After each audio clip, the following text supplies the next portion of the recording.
Hello. It's got to be close. Yeah, okay. Because what happens if we're far away, I'm learning this, then he has to turn the gain up and then we hear all the feedback. So the closer we are, the better. Great. Okay. I am feeling fired up and ornery. And nice. Yeah. You're not feeling ordinary, you're feeling ornery. Not ordinary. Okay.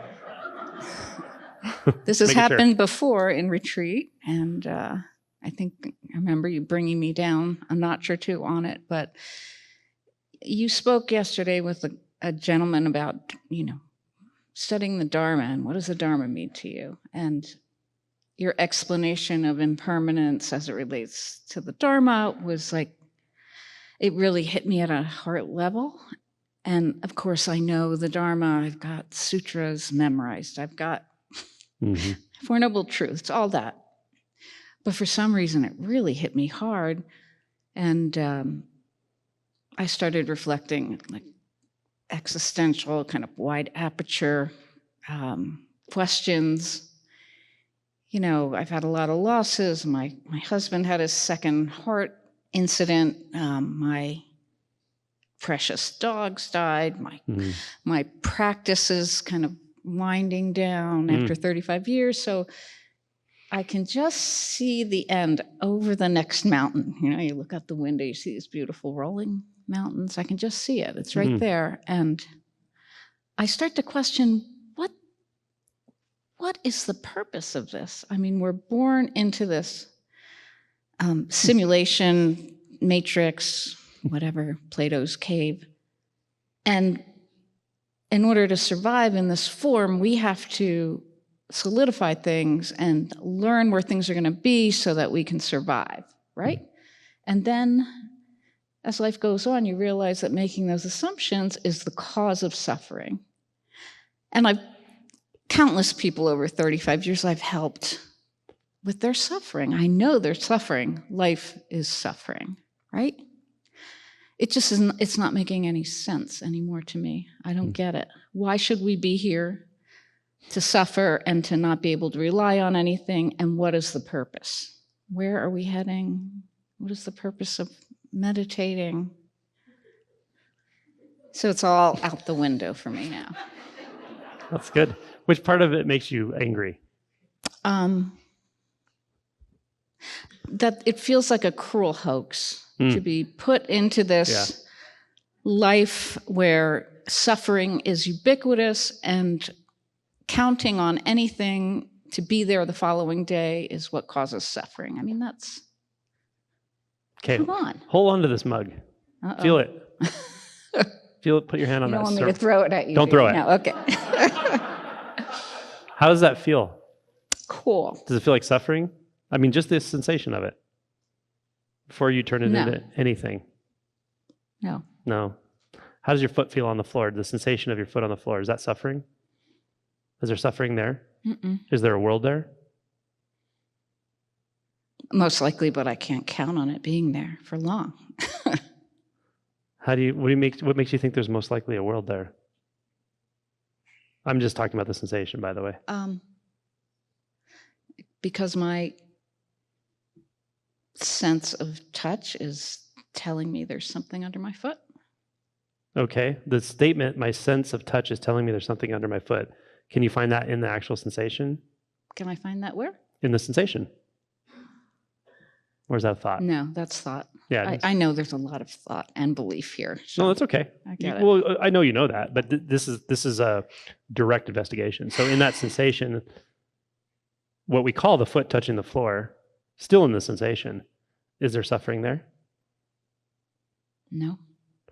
Take a breath. In the sensation of the chest moving, but just the sensation, is there suffering? No. Okay, when you look out at this, and let's just erase all the labels, like we don't know what it is, like we're a newborn baby, just looking, just seeing, whatever. There's just that visual experience. Is there suffering there? I could make suffering out of that. How? I think. But you remember, you're a 1-year-old infant. How would you make suffering out of it? I could think people are judging me, and Oh, you Yeah, see people. all of that. I see people. Oh. Yeah. Okay. Let's take off the veil that's overlaying this Okay. experience that says there's a bunch of people here. And just see what's there. Without labeling it or putting a story on it. Don't look at me, look at that. What was your question? Just look at it. There's no question yet. So just look out here and remove the veil that says there's people, the labels, and the story that says those are people out there. Okay. So just remove the veil and just see what's actually there.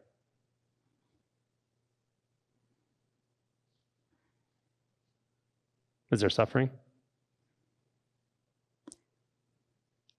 There's stuff there. Yeah. There's something there? Is there form there? It seems to be. What makes you think there's form? What do you take a reference from? What do I think about the form? No, what are you taking reference from that tells you there's form? Colors, shapes, Mm-hmm.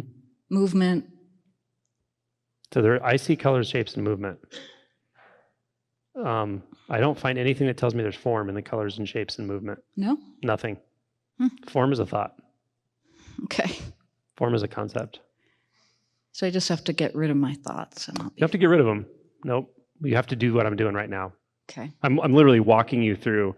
I'm not trying to be cute or have fun or anything. I'm like literally walking you through the only way you have out of what you're experiencing. Okay. And the way you're going to get out of it is you're going to go into what's actually real. Okay. You've already had the shift. You've had a lot of work after the shift. You had a lot of work before the shift. All that's great. The only answer now is complete absorption into the sense fields, which means investigating what seems to be the veil that's preventing the crystal clear, non-dual seeing. Because when I look out here, there is no out there. There's no here or there. There's no inward or outward. There aren't people. It's not an absence of people. Colors, forms, and shapes appear, and that's all that can be said. And what that is brilliant. It's beautiful. It penetrates every universe. But it's not what the mind says is there at all. It's just not. And that's the same thing as the sensation in your foot and the feeling of your hand on the cup. Mm-hmm. So your direct investigation of the nature of the veils, these very subtle veils, and absorption and surrender, that the first part is the masculine aspect, the second part is the feminine aspect, into the sensations themselves. You could call it the luminous aspect.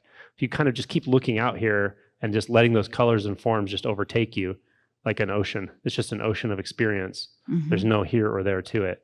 That becomes rather luminous. It becomes rather intimate. That's the feminine aspect.